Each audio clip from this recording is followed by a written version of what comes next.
Anna's hands trembled as she passed a folded bill to the young cashier, glancing subtly over her shoulder to ensure no one saw. The diner was half full, filled with patrons lost in their own quiet moments, sipping coffee, slicing into pancakes, flipping through the morning paper. She held her breath, hoping her small act of kindness would go unnoticed. Across the counter, Sarah clutched her 2 children tightly, looking both grateful and embarrassed. Her clothes were worn, her eyes holding that exhausted look of someone who's seen a few too many hardships and gotten used to the taste of disappointment. She tried to refuse the money, but Anna simply shook her head, her gentle smile telling Sarah that it was already decided. "Please, just take it," Anna said softly, "for the kids." With a quiet nod, Sarah accepted, squeezing her little one's hands before she ushered them out. Anna watched them go, her chest tightening as she caught the flash of shame in Sarah's eyes. It was a look Anna recognized all too well, though she hid it well behind her own steady, quiet demeanor. "Anna, you know you didn't have to do that," the cashier remarked with a raised brow as she handed Anna back her change. Anna shrugged, brushing it off with a shy smile. "I wanted to. They needed it." What no one around her knew was that Anna once knew a very different life, one filled with all the comforts anyone could imagine. The truth was, she came from one of the wealthiest families in town, a family she hadn't spoken to in nearly 2 years. The full story was known only to her and one other person who, ironically, hadn't spoken to her since. And so, with her last few dollars in her pocket, Anna left the diner, feeling a strange satisfaction despite the ache of memories still lingering inside her. Anna spent her days working odd jobs, yet she remained in the background, an unassuming presence. She had a routine: work at the diner in the mornings, a few cleaning jobs in the afternoons, and evenings spent helping at the shelter. Her joy came not from material things, but from the quiet satisfaction of helping others. And tonight, it was Sarah and her children. As the night deepened, a soft drizzle began to fall. Anna didn't have an umbrella, so she pulled her coat closer and hurried through the rain, her shoes squelching in the mud. She reached her tiny apartment, a place that could scarcely be called home. With peeling paint, worn furniture, and a thin mattress that sagged in the middle, it was far from the luxury she'd grown up with. Before she could fully close the door, her phone buzzed. She looked down, startled to see her mother's name flashing across the screen. For a moment, she froze, her heart pounding as a wave of emotions washed over her. The last time they'd spoken, words had been harsh, and the look in her mother's eyes had been colder than she could bear. She hesitated, torn between wanting to hear her mother's voice and fearing what she might say. After a few rings, she let it go to voicemail. With a deep breath, she sat down, shaking the memory away. Tonight had been about helping someone in need, nothing more. The past didn't matter anymore, or so she told herself. Yet, she couldn't help but wonder if Sarah and her family might be a hint of what she'd lost, or maybe even a sign of what she'd chosen. And for now, that was all she needed to hold on to. Over the next few days, Anna noticed Sarah and her 2 children around town. The family always seemed on the move, sitting quietly in the park, the kids sharing a single sandwich between them, or waiting near the library, Sarah with her head bowed as she checked messages on a cracked phone. Each time, Anna felt a tug on her heart, but she held back. She didn't want to intrude, didn't want to make them feel like a charity case, but she also couldn't shake the feeling that there was more to their story than she could see. Then, one afternoon, as Anna was cleaning a client's yard, she spotted Sarah just beyond the fence, anxiously watching her children play on a patch of public land. The children's laughter echoed, bright and carefree, though their mother's expression was shadowed with worry. Anna's hand paused over the rake as a decision took root. She opened the gate, motioning to Sarah. "Hey, Sarah," she called gently, watching the woman startle. "Would you and the kids like to join me for some lunch?" Sarah hesitated, eyes flickering with uncertainty. But something in Anna's warm gaze seemed to ease her concerns. She nodded and walked over, the children trailing behind her like tiny shadows. They sat together under the shade of a tree, Anna sharing her lunch of sandwiches, apples, and juice boxes. "Thank you, Anna," Sarah said softly, her voice thick with emotion. I don't know why you keep helping us, but it means more than you know. Anna waved it off, trying to keep the moment light. Sometimes we all need a little help, right? A shadow passed over Sarah's face, and she looked down at her hands. It's been hard lately, she admitted, as though confessing a crime. Ever since, well, since my husband left. Her voice cracked, and she took a steadying breath, her gaze fixed firmly on the ground. I've tried everything to make it work, but it feels like every door just keeps closing. Anna listened quietly, her heart aching for this woman who'd clearly been through so much. She noticed the calluses on Sarah's hands, the signs of someone who'd worked hard all her life, yet found herself grappling with a mountain too steep to climb alone. After they'd finished eating, Anna reached into her pocket and handed Sarah a card. There's a shelter on Maple Street, she said. They're good people, and they might be able to help with housing for a while. Sarah took the card, her lips forming a tight line. Pride flickered in her eyes, but she accepted the card with a nod, her voice barely above a whisper. Thank you, Anna. Really? That evening, as Anna returned to her tiny apartment, her mind kept circling back to Sarah's story. She knew what it felt like to have every door close, to feel like the world was slowly shutting you out. She, too, had once had a life of comfort, before her family had turned their backs on her. But before she could dwell on the past, her phone buzzed. It was her mother again. She frowned, but something compelled her to pick up this time. Hello? She said, keeping her voice steady. Anna. Her mother's voice was cold, clipped, yet a faint hint of worry slipped through. Are you still staying in that neighborhood? Yes, Mom, I am, Anna replied, bracing herself for the usual disapproval. Her mother's sigh was almost a hiss. I don't understand why you'd throw everything away to live like this. You had every opportunity, every comfort. Comfort, Anna interrupted, her voice rising with emotion she hadn't planned to release. Do you think any of that matters when it's bought with cruelty? Silence hung heavily between them. When her mother finally spoke again, her tone was sharp. Well, just don't expect any help from us when this all falls apart. Your father may be gone, but his standards for the family aren't. The line went dead, leaving Anna staring at her phone, her chest tight with emotions she didn't want to confront. She'd made her choice long ago, and she wouldn't go back, even if it meant scraping by on a meager income and a resolve stronger than any wall her family had built. The next morning, Anna found herself at the shelter on Maple Street. She spoke with the manager, explaining Sarah's situation. The manager, a kind woman named Grace, nodded sympathetically. We can provide temporary housing and some assistance with finding work, Grace said, scribbling a note. Let her know she's welcome here. Anna thanked Grace and left, feeling a glimmer of hope. She headed straight to the park, where she'd often seen Sarah and her children. As she approached, she noticed them huddled together on a bench, Sarah holding her children close, her expression tight with worry. Sarah, Anna called out, walking over with a soft smile. I spoke to the shelter manager. She's expecting you. Sarah's eyes widened, gratitude mingling with relief. She hugged her children tightly, then stood and hugged Anna, whispering, thank you so much. In that moment, Anna felt something she hadn't felt in a long time, a sense of purpose, of belonging. As she walked away, she knew her path was different from the life she'd left behind, but it was one she could live with. A week later, Anna was wiping down tables at the diner when a familiar voice caught her attention. Anna, you here? It was Sarah, her face brighter than Anna had ever seen, a spark of renewed hope in her eyes. With her were her two children, looking healthier and happier, each holding one of Sarah's hands. Anna set down her rag and smiled, stepping around the counter to greet them. Sarah, how's everything going?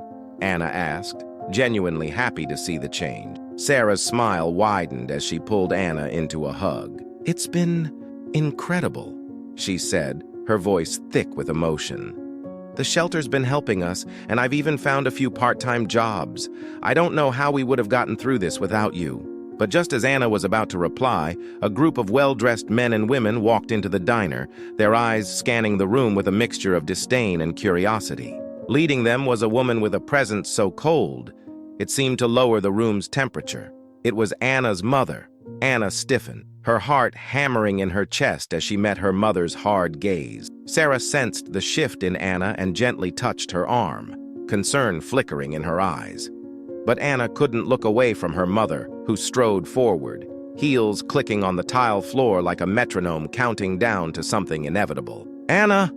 Her mother greeted her, voice laced with restrained fury. "May we speak in private?" The diner's quiet chatter fell silent as they watched the tense scene unfold. Anna hesitated, then nodded, leading her mother to a secluded corner. She braced herself, her heart pounding with a mixture of defiance and dread. "What are you doing here, Mom?" Her mother's face was a tight mask of disapproval. "Anna, you've humiliated us long enough," she whispered harshly. "Your behavior, this insistence on living in squalor, helping strangers over your own family, it's disgraceful." Anna's hands clenched, but she held her ground. "I chose this life because I wanted to live with integrity, Mom, to feel something real. You and Dad built walls around yourselves and called it status. But it's just a prison." Her mother's expression darkened, and she leaned in, voice cold and low. "Is that so? Because your father's estate is being finalized, and you're still legally entitled to a portion. But if you want to continue this performance of poverty, then we'll exclude you entirely." Anna felt a rush of anger and pain as her mother's words sank in. She'd always known her family's love came with strings attached, but to have it laid out so plainly felt like a fresh wound. "Keep it," she replied, voice steady despite the tightness in her throat. "I don't want your money, Mom. I want a life I can be proud of." Her mother's eyes flashed with something unspoken, and for a brief moment, a hint of vulnerability passed over her cold demeanor. Hey there, quick message. Grab a paper, write down HeroKind Stories, our channel name. Come back soon, we've got incredible stories you won't want to miss. But it was gone in an instant, replaced by a stony glare. Without another word, she turned and walked out, leaving Anna standing there, shaken but resolute. As Anna gathered herself, Sarah approached cautiously, her expression soft with understanding. "That was your mother, wasn't it?" Anna nodded, letting out a shaky breath. She came to tell me that if I don't come back to the family, they'll cut me off for good. But it doesn't matter. I made my choice a long time ago." Sarah's gaze was filled with admiration and something Anna hadn't seen in herself in a long time: respect. "You know, Anna, you've given us so much hope. But you deserve better than being treated like this by your own family. I don't think I could ever be as strong as you." Anna managed a small smile, the warmth of Sarah's words soothing her frayed nerve. "Sometimes strength is just stubbornness in disguise," she replied lightly. "But thank you, Sarah." Really, but the encounter with her mother left her feeling raw and exposed. As the hours passed, Anna wondered if her mother's threat had been a bluff, or if she truly intended to disinherit her. Part of her felt defiant, but another part, the small, vulnerable part that still remembered the warmth of family dinners and the laughter of her childhood, ached at the thought of being completely severed from her family. Even though she'd chosen a different path, the loss still stung. The following evening, as Anna prepared to close the diner, she saw a figure lingering outside in the fading light. It was her mother, waiting on the sidewalk with an unreadable expression. Anna's heart sank, bracing for yet another confrontation. But as she stepped outside, she was taken aback by the unfamiliar softness in her mother's eyes. "Anna, I've been thinking about what you said," her mother began, her voice hesitant, almost vulnerable. I'm not good at this. I was raised to value certain things: money, reputation, social standing. I never thought I could feel disappointed in someone who chose to live without those things." Anna held her breath, surprised by the turn of the conversation. "But," her mother continued, voice softening, "seeing you today, watching how you've managed to find peace, I realized maybe I don't know you as well as I thought." Anna swallowed, her throat tight. She wanted to believe her mother's words, but the years of distance and hurt made it hard to trust. "Mom, I'm not looking for your approval," she said, her voice steady. I just want you to accept that my life, my choices mean something, even if they're different from yours." Her mother nodded slowly, a faint sadness in her eyes. Maybe I can try," she whispered, her voice barely audible. She hesitated, then reached out, placing a hand on Anna's shoulder for the first time in years. But the rest of the family, they may not understand. Anna knew this might be the closest thing to acceptance she would ever get from her mother. And somehow it was enough. As her mother turned to leave, Anna felt a strange mix of closure and hope. She didn't know if her family would ever fully understand her choices, but at that moment she realized she had finally made peace with herself. In the weeks following that unexpected conversation, Anna's life settled back into its familiar rhythm, though she sensed a shift within herself, a quiet resilience, a newfound calm. She continued to work at the diner, help around the shelter, and share whatever she could with people like Sarah and her children. Yet there was something different now. Her mother's small gesture had left her with a kind of closure she hadn't known she needed. One afternoon, Anna was stacking plates in the back of the diner when Grace, the manager of the shelter, walked in, her eyes bright with excitement. "Anna, you won't believe it," she said, her voice almost a whisper, as if afraid to spoil a surprise. "Someone made a very generous donation to the shelter and, well, they wanted to stay anonymous, but I couldn't help but see the check." Anna looked at her, curious. "Grace, that's wonderful, but why tell me?" Grace's smile grew wider, and she pulled a folded slip of paper from her pocket, pressing it into Anna's hand. "Because, Anna, the check had your family name on it. I think you should see this." Anna opened the slip of paper, her breath catching as she read the donation amount, an astonishing figure that far exceeded anything the shelter had ever received. Alongside the figure was a single note, "For those who understand true wealth." The words echoed in her mind, a message she recognized as unmistakably her mother's. It was a small act, perhaps still constrained by her mother's sense of propriety, but it held a meaning deeper than any other gift her family could have offered. In her own way, her mother had tried to reach across the chasm that had separated them for so long, speaking in a language she understood best. Grace, unaware of the full history between Anna and her family, simply beamed at her. "With this, we can offer more people help. Real help, Anna. Isn't it incredible?" Anna nodded, her heart swelling with a strange mixture of gratitude and grief. It wasn't forgiveness, but it was acknowledgement. And for a family as proud and distant as hers, this was as close to an apology as she would ever receive. Later that evening, as she left the diner and walked the familiar streets of her neighborhood, Anna felt the weight of the past ease just a little. She passed Sarah's apartment, pausing to see the glow of light from within, shadows moving across the window. Laughter spilled into the quiet night, the sound warm and full, a reminder of the life and resilience she had found in helping others, in building connections beyond blood and expectations. Just as she began to walk away, her phone buzzed. She glanced down to see a message from Sarah. "Anna, we're making dinner tonight. Come by if you can. The kids keep asking about their Auntie Anna. We'd love to have you." A smile spread across Anna's face as she typed back a quick reply. "On my way." In the following months, Anna's connection to Sarah's family deepened, and with it, a new sense of belonging took root. She was no longer the girl trapped between family obligations and personal truth. She was free, connected by choice, building a life around relationships that valued kindness over wealth and sincerity over status. And while she knew her mother might never fully embrace the choices she'd made, the donation to the shelter was a small bridge, a promise of mutual respect, if not understanding. It was enough to know that, even in their distant way, her family had chosen to respect her path. As Anna reached Sarah's door that evening, she felt lighter, as if the burdens of her past had finally lifted, leaving only the warmth of the present.